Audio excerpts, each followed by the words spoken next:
It's been a hot minute since we talked about Fortress World. Hell, the last time we talked about Fortress Worlds, all the pops still lived on tiles. Yeah, it was back before 2.0. But it's time for an update. It's time to look at Fortress Worlds again, and most importantly, to see whether or not they are worthwhile when it comes to actually building them. So, I've prepared this little system here. Welcome to Cadia. Cadia is a small little planet inside of a solar system that doesn't really matter all that much. It's called the Cadian system, but this planet by itself is relatively special because it does a couple of very interesting things. First of all, Cadia is a fortress world. It has, of course, the fortress world designation. Very straightforward. It's not the best designation within the game. It doesn't give any flat bonuses to anything useful. Sure, Stronghold build bonuses is nice, but the orbital bombardment damage as well as the defense army damage isn't really all that great. It's basically designed to keep the enemy out. What is, however, very interesting is when we take a look at the planetary summary. Now, the planetary summary in this particular case has a couple of very interesting bonuses attached to it. First of all, the city districts. There's nothing but city districts on this planet. Why? Because we need all the amenities we can get on this planet. Basically, what we're going to be doing with this world basically means that we're not going to be able to get any good amenity resources, and we're going to probably have to pump them full with like secondary sources. But still, that doesn't really matter all that much. The city districts are nice, and getting additional amenities, of course, are good. What is more interesting, however, is the fact that we've covered this planet with strongholds. Strongholds are a very interesting building that I think are a little bit underappreciated within the general thing of the gameplay, because fortresses as well as strongholds have some very interesting mechanics underneath them. First of all, a stronghold or a fortress generates a soldier job. Now, a soldier job increases naval capacity and defense armies, which by itself may not seem all that interesting until you realize that the amount of naval capacity that these bad boys produce is actually kind of silly, because I've filled up this entire planet with strongholds as well as fortresses, and because of that I am generating about 104 naval capacity on this planet. And that by itself is as much as 3 stations, because stations, when you set up a station for generating naval capacity, it maxes out at 36 due to the way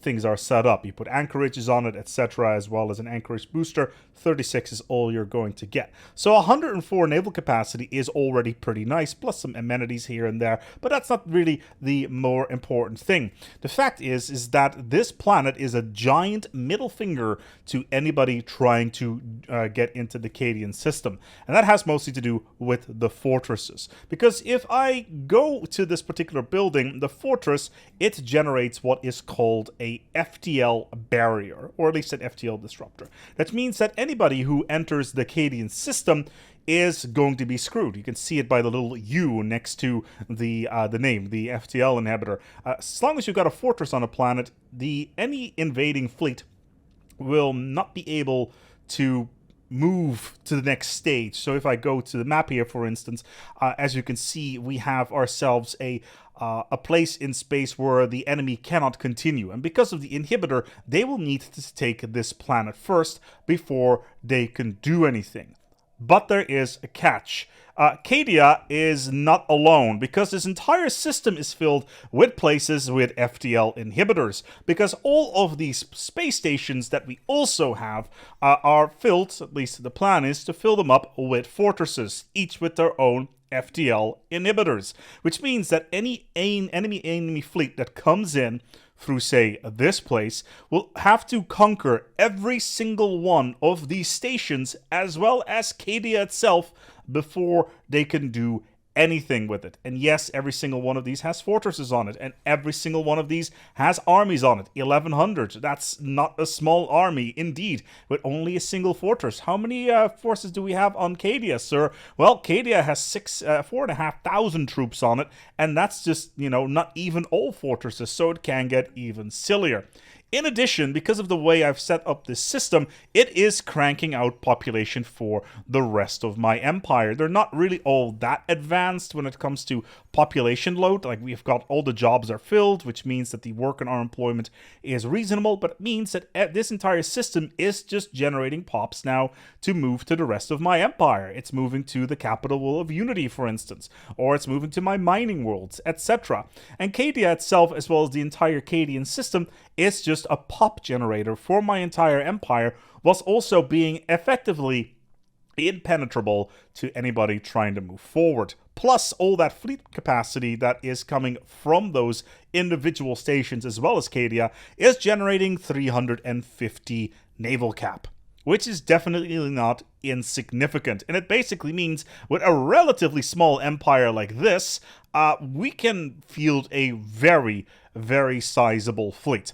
So you have to kind of ask yourself, is it worthwhile to build yourself a fortress system or a fortress planet? Well, it's a bit of a niche situation. If you're small and you're surrounded by the enemy, you cannot really go everywhere, and you need a reasonably high amount of population, and you need a lot of habitats, then yes, putting one of these places in, say, a location where there is, in fact, a choke node, then it's a good idea, because nobody's ever going to get through this this barrier over here, because it doesn't matter how long they're going to fight in this system. It's just, you know, I am going to be able to build up a fleet to counter them as soon as they arrive in system. Plus, on top of that, the military power of the stations that I build in here is kind of ridiculous. You have to remember that I also put a orbital around this place, also filled with planetary defense hangars and all sorts of bonuses that are applied here, which generates yet another 12,000 fleet power for the enemy to die against. 60,000 fleet power is definitely not insignificant. I really wish we could do the same with habitats. I could also add a planetary shield generator onto Cadia, basically making sure that any orbital bombardment is going to be impotent to the troops on the ground. It just means that the enemy is going to need to do a manual invasion of the planet, which is going to take forever with the troops down there. That's a fallen empire worth of troops down on Cadia, and it's only half the fortresses that are built here. That's ridiculous. We can go up to 8k, and that's only one place in this system. Plus, if we add unyielding to the fray here, and we go for resistance is frugal, then the defense armies will now produce 0.5 unity. It's 0.5 unity in this particular case. The armies are already producing 130 unity, which in itself is not all that much. It's 1/6 of my total production.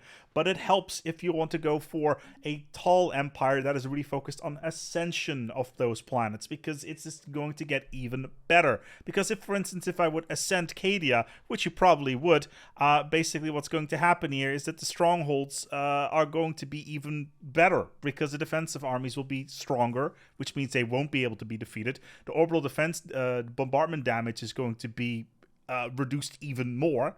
So good luck taking this planet or this system. It's just so good. So yeah, should you build a fortress system? Generally, yes, I would absolutely say so.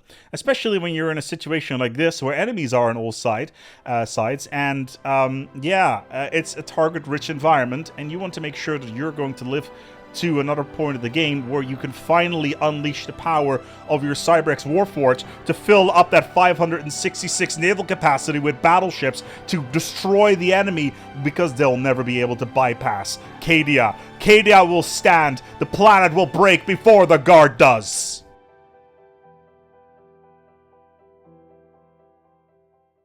Shit, I have a back door and they're coming through it.